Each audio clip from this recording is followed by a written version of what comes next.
Those who have studied the Book of Mormon would be familiar with the constant conflict between Nephi and his older brothers Laman and Lemuel, to the point where they even tried to eliminate him multiple times. The justification they gave for this can be found when Nephi returns to camp after learning what Lehi's vision of the Tree of Life ultimately meant. Now, you can only imagine Nephi's frustration when he arrives back at camp to see his brothers arguing over what it possibly could have meant. Then he asks them if they've went to the Lord. They only said, "We have not, for the Lord maketh no such thing unto us."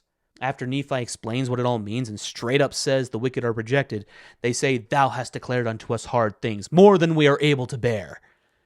And what does Nephi say in response? "It came to pass that I said unto them that I knew I had spoken hard things against the wicked according to the truth.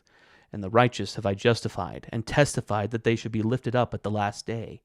Wherefore, the guilty taketh the truth to be hard, for it cutteth them to the very center." So why do I bring this up? Well, mainly to show that despite their best efforts, ex-Mormons, anti-Mormons, and their ilk never refute scripture or prophecy. They only fulfill it. I was recently a guest on my friend Latter-day Logic's live, and shortly after I dropped down, there were a few comments that were, shall we say, interesting, to say the least. This one in particular is calling for a new Mormon extermination order, and followed up by saying, "I'm coming for you." Well, this certainly isn't new. It's certainly among the lowest of the low. And this kind of thinking isn't as rare as you might think either. You don't have to dig deep into the cesspool that is ex-Mormon Reddit to find people, at the very least, trivializing arson and other kinds of vandalism of temples and church buildings.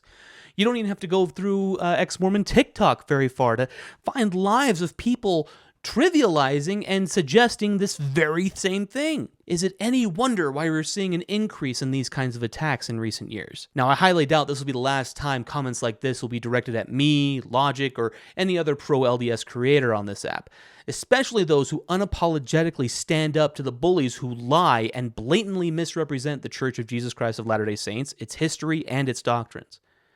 Now, to the ex-Mormons and anti-Mormons who inevitably will come across this video, there are ways to criticize the church and those who choose to defend it. That ain't it. And if you excuse, condone, or trivialize it, I'm likely going to assume that you're just as unhinged as this guy is.